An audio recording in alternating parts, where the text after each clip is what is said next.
మాజీ సీఎం కేసీఆర్ హయాంలో contract outsourcing ఉద్యోగులు శ్రమదోపిడికి గురయ్యారని ఆరోపించారు TJS chief professor Kodandaram.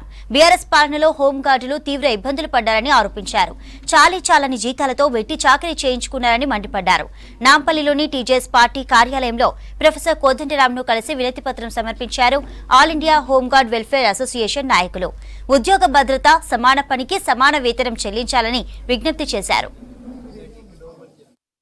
KCR పాలనలో ప్రత్యేకించి చాలామంది కాంట్రాక్టు అవుట్సోర్సింగ్ ఉద్యోగులుగా మిగిలిపోయినారు. ఆ కేటగిరీలోనే హోంగార్డ్స్ కూడా వస్తారు. గుండుగుత్తగా నెలకు కొంత జీతం ఇచ్చి వాళ్ళతో పనిచేయిస్తుంటారు. సెలవులు కానీ ఇతర సౌకర్యాలు కానీ ఉండవు వీళ్లకు. ఇవాళ ఇట్లాంటి ఉద్యోగస్తులందరి విషయంలో సుప్రీంకోర్టు తీర్పు ఇచ్చింది. సమానమైన పని చేస్తున్నప్పుడు సమానమైన గౌరవం ఉండాలి, సమానమైన వేతనం ఉండాలి, తారతమ్యాలు పాటించడానికి వీల్లేదు అని. ఆ లెక్కన కనుక చూస్తే రెగ్యులర్ ఉద్యోగులకు ఇచ్చేటువంటి జీతాలే వీళ్ళకు కూడా ఇవ్వాలని సుప్రీంకోర్టు యొక్క ఆదేశం చాలా స్పష్టంగా ఉన్నది. దీన్ని వాళ్ళ మరి రాష్ట్ర ప్రభుత్వం గతంలో పాటించకపోవటం చేత ఈ వ్యత్యాసాలు పెరిగిపోయి వాళ్ళు చాలా అసంతృప్తికి గురవుతూ ఉన్నారు.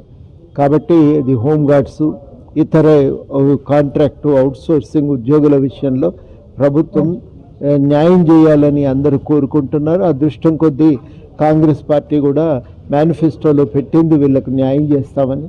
కాబట్టి తప్పకుండా వీళ్లకు న్యాయం జరుగుతుందనేటువంటి విశ్వాసం ఉంది. మరి నాటి నుంచి నేటి వరకు కోదండరాం సార్ గారు గౌరవ సలహాదారునిగా ఉండడం జరిగింది.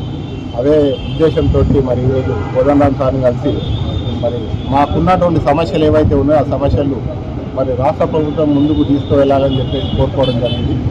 ముఖ్యంగా ఏంటంటే మరి కాంగ్రెస్ ప్రభుత్వం ఏర్పడిన తర్వాత మొట్టమొదటిసారిగా మరి గౌరవనీయులైనటువంటి ముఖ్యమంత్రి వర్యులు రేవంత్ రెడ్డి గారు మరి హోంగార్డుల ప్రస్తావన ముందుకు తీసుకొచ్చిండు. కాబట్టి వారి మీద ఉన్నటువంటి మాకు నమ్మకం ఏదైతే ఉందో ఆ నమ్మకాన్ని ఖచ్చితంగా నెరవేరుస్తారు అని చెప్పేసి మరి మన ముఖ్యమంత్రి వర్యులను కోరుకోవడం జరుగుతుంది. అదేవిధంగా రాష్ట్రంలో చాలామంది అధికారులు కొంతమంది వేధించడం అనేది గతంలో జరిగేది. అలాంటిది ఇప్పుడు కాంగ్రెస్ ప్రభుత్వం వచ్చిన తర్వాత అలాంటివి కూడా మరి చాలా తగ్గిపోయినాయి.